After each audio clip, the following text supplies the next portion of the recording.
राधे राधे दोस्तों। आप सभी को सावन की बहुत बहुत बधाइयाँ हो। प्रिय भक्तों, आज आप सुनने जा रहे हैं एक सच्ची और भावुक कहानी। ये लड्डू गोपाल जी की कहानी है और उनके एक ऐसे भक्त की है जो निस्वार्थ भाव से ना अपने प्रभु की सेवा में लीन रहती थी।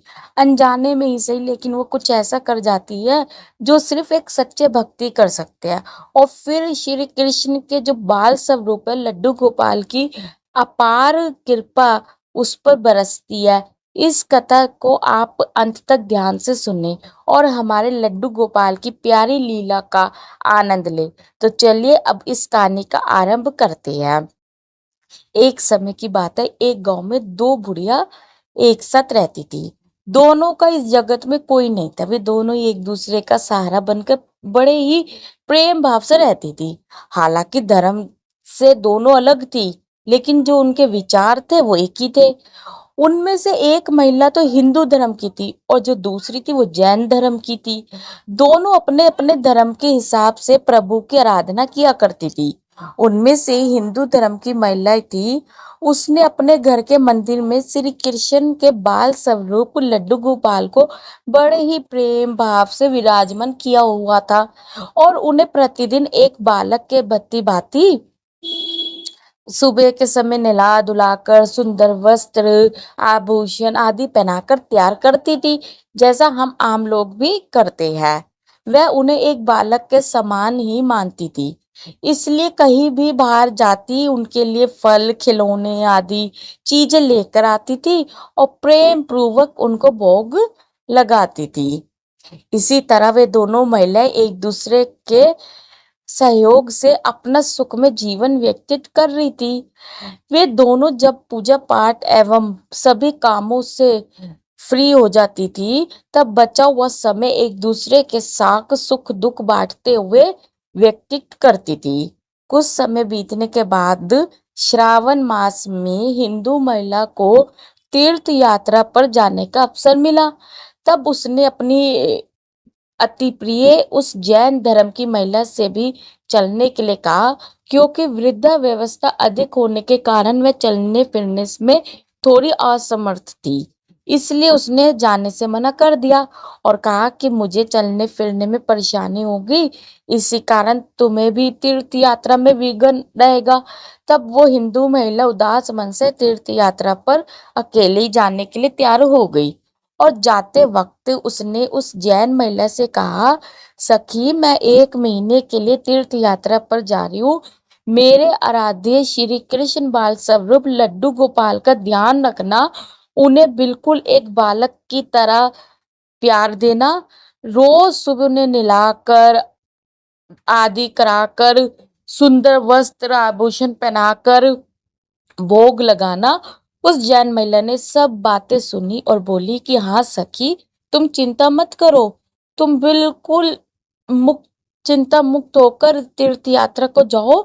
मैं तुम्हारे लड्डू गोपाल का भली भांति ध्यान रखूंगी।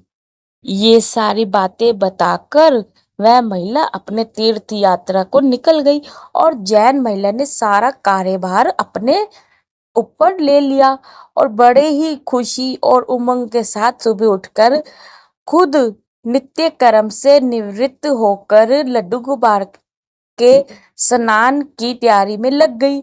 उसके बाद जब वो उन्हें लड्डू गोपाल को नहलाने लगी तो वह उस महिला की नजर लड्डू गोपाल के पाँव की तरफ पड़ी तो वह दंग रह गई, क्योंकि उनके पैर मुड़े हुए थे। उसे लगा कि उसकी वजह से उनके पाँव टेढ़े हो गए हैं।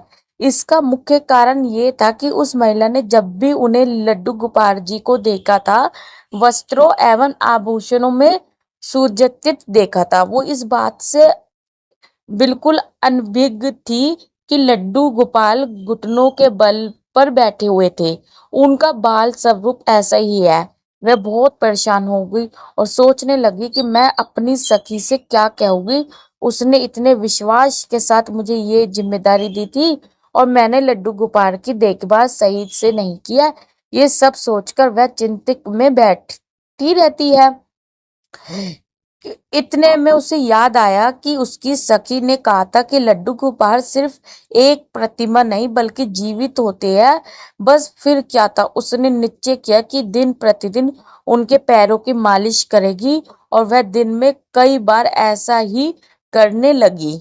और जैसे ही श्री कृष्ण का स्वभाव है वो है ही नहीं इतने कृपालु दया निदान, उस वृद्ध महिला की इस नदान भक्ति से वशीभूत होकर उन्होंने उस पर अपनी अपार कृपा लुटा दी।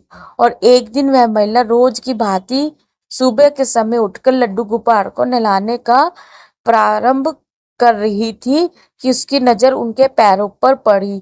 उसे देखा कि उनके पैर ठीक हो गए और यह सब देखकर वह वृद्ध महिला खुशी से फूली ना समाई और ये सारा वृत्तांत सुनने के लिए अपनी सखी का बेसब्री से इंतजार करने लगी। कुछ समय बाद जब वह हिंदू धर्म की महिला तीर्थ यात्रा पूर्ण करके वापस आई तो सबसे पहले वो अपने लड्डू गोपाल के दर्शन को ललहारती थी। और जैसे उसने लड्डू गोपाल को देखा तो अचारे में पड़ गई कि उसने देखा कि लड्डू गोपाल खड़े हुए थे। उसने सोचा कि शायद ये उसके लड्डू गोपाल नहीं है और अपनी सखी के पास जाकर ये सब पूछा। तब उस जैन धर्म की महिला ने सारा वृत्तांत उसे सुनाया।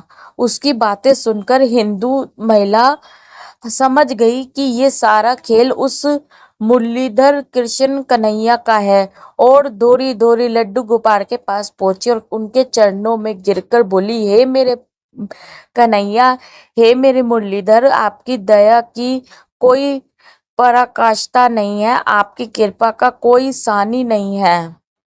फिर उसने उस वृद्ध महिला जैन से बोली कि हे सखी, तू धन्य है, तुझ पर श्री कृष्ण की ऐसी कृपा हुई है जो कोई कभी सोच भी नहीं सकता है। तुझे नहीं पता कि हमारे लड्डू गोपाल के पाँव तो ऐसे थे ही नहीं, क्योंकि उनका ये जो बाल स्वरूप है वो बैठी हुई मुद्रा में था, लेकिन तेरी भक्ति ने उनके इस स्वरूप को ही बदल दिया, उनके पैर सीधे कर दिए हैं। इसी के साथ ये कथा संपूर्ण होती है। तो देखा आपने, जब भक्ति में इंसान लीन हो जाता है, प्रेम और सेवा का भाव रखता है, तब भगवान भी अपने स्वरूप को बदल देते हैं।